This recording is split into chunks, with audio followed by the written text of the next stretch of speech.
Hey guys, we'll study about the vitamins. First, we'll see about the basic definition of vitamins.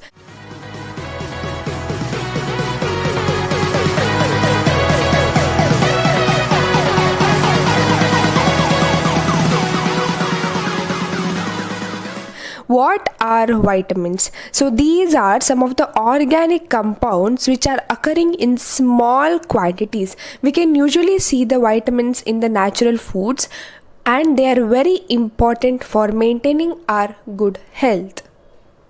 So every day everyone consumes at least some quantity of vitamins. So if there is deficiency of vitamin in our body, if the amount of vitamin consumed by human being decreases per day, then we might get different types of diseases like scurvy, rickets, beriberi, xerophthalmia, keratomalacia, etc. So now look at us about the classification of vitamins. There are two types of vitamins mainly. First one is fat soluble vitamin and second one is water soluble vitamin. In fat soluble vitamin there are four main important vitamins. As you can see here, it is ADK, the mnemonic is ADK, A, D, E, K, vitamin A, vitamin D, vitamin E and vitamin K. So these are the four fat soluble vitamins. Now we'll look after the water soluble vitamins. So water soluble vitamins are vitamin B1. So these are nothing but complements of B as well as vitamin C. So vitamin B complex are vitamin B1 that is thiamine, vitamin B2 that is riboflavin, vitamin B3 that is niacin, vitamin B5 that is pantothenic acid, B6 is pyridoxine, B9 is folic acid or the biotin, it is a very important vitamin.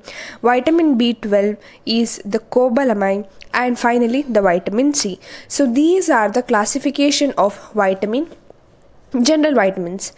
What are the deficiency causes? As I've said, it might cause scurvy, rickets, beriberi, xerophthalmia.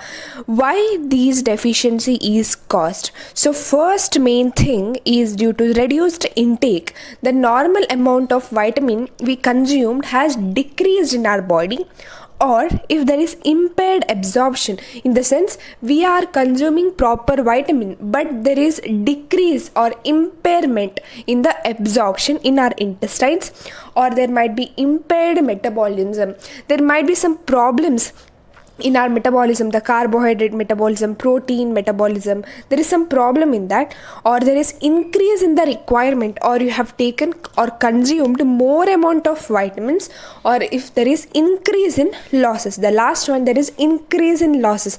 You are consuming the vitamins but the loss taking place in your body have increased drastically. So these are some of the deficiency causes. Now we'll study about the vitamin A deeply in this video. So as we can see here, the vitamin A can be seen in three main important forms. So first one is retinal, second one is retinol, NAL and NOL, and third one is retinoic acid. So these three together are called as retinoids. So retinol and retinoic acids are called as retinoids. So these three are interconvertible to each other. So retinal can be interconverted to retinol with the help of retinal reductase, and it is a reversible reaction. Retinol in turn can be converted into retinoic acid, which is an irreversible reaction. So this is the compound. In this R group, if you add the CHO, it becomes retinol. If you add CH2OH, it becomes retinol. If you add COOH, it becomes retinoic acid. So now we look at the provitamin form of vitamin A. So vitamin A's provitamins is beta carotene, alpha carotene and gamma carotene, and the most important one is the beta carotene, which is commonly present in the plants. So these beta carotene is converted into vitamin A mainly in our intestine. So what are the sources of vitamin A? First one is fish liver oil. These are the very important rich sources of the vitamin A, and cod liver oil, cod is a fish, and shark liver oil. are the rich sources. Milk, liver, and yolk egg are good sources. Vegetables, as I've said, beta carotene is mainly present in plants, so it is a provitamin of A. Green leafy vegetable, yellow vegetables like capsicum, mango, papaya, tomato, carrot, sweet potato are all the sources of the vitamin A. So what is the daily requirements? At least remember one or two from this. So adult man or woman requires 600 μg. So pregnant women require 600 μg, same.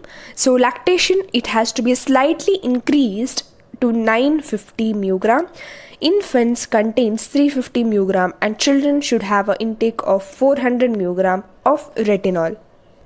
So now we'll see about the digestion and absorption about the vitamin A. So vitamin A ester, with the help of the pancreatic hydrolase enzyme, which gets converted into vitamin A as well as fatty acids, it is mainly absorbed in the small intestine, as I've said that time, along with the fats and with the help of bile salts. So these fats which is present in the food which stimulates the vitamin A absorption. So we'll study about the transportation and storage of vitamin A. Vitamin A is transported to liver by RBP, that is retinol binding protein, and this gets stored in the retinol palmitate.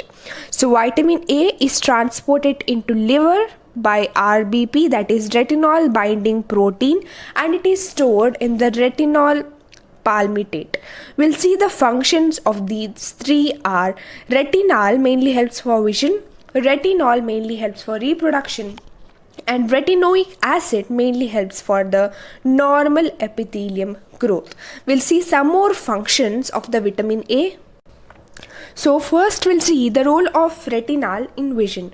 So there are two main pigments present in our eye, that is rods and cones, which are present in the retina and helps for the vision.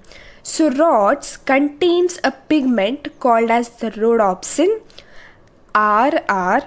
Cones contain a pigment called as photopsin. So photosynthesis, photo means light.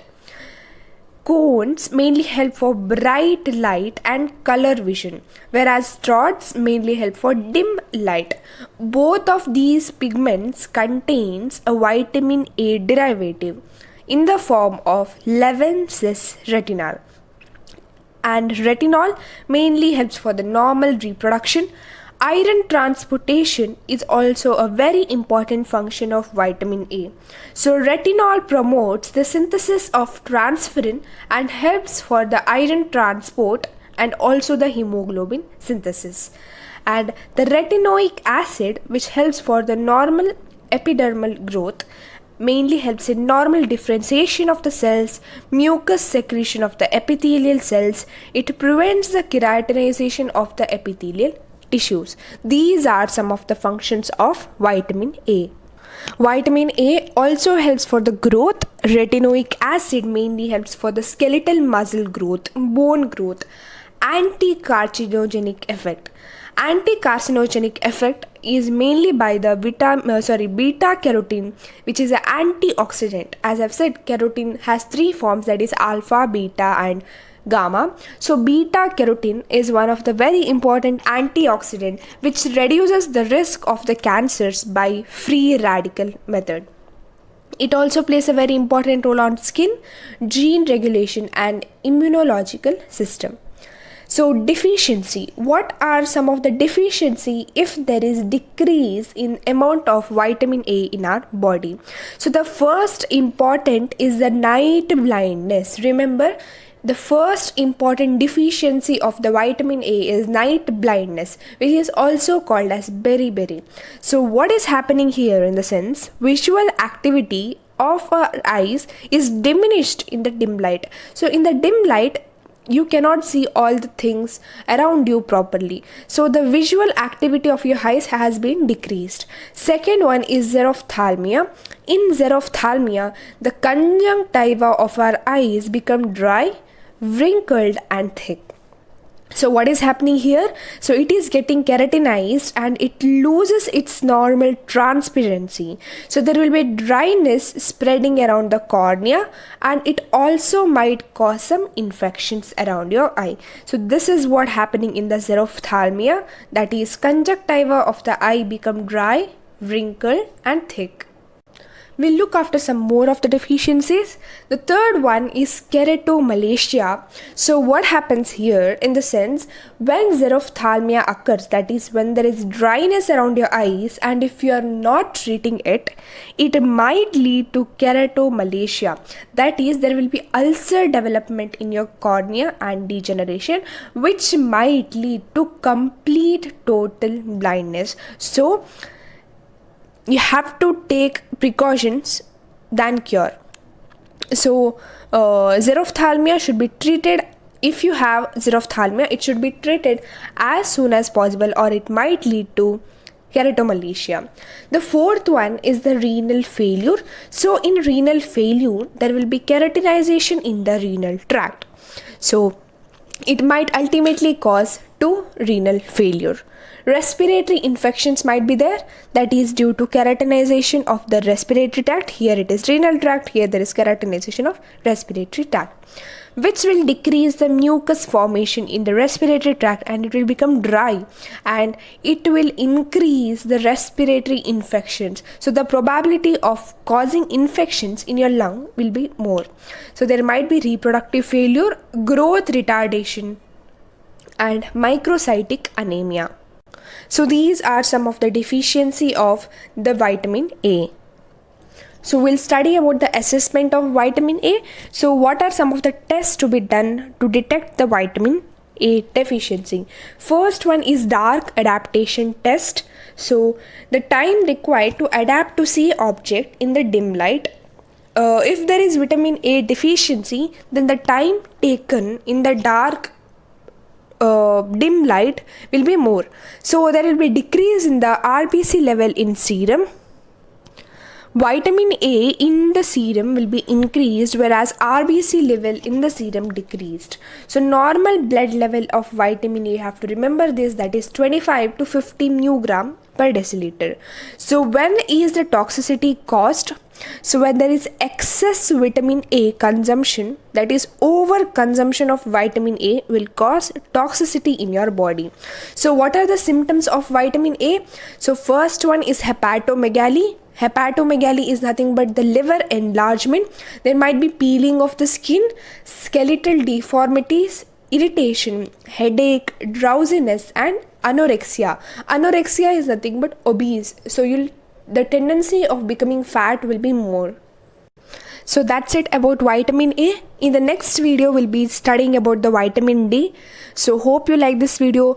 Please do thumbs up, like, share, subscribe. Thank you.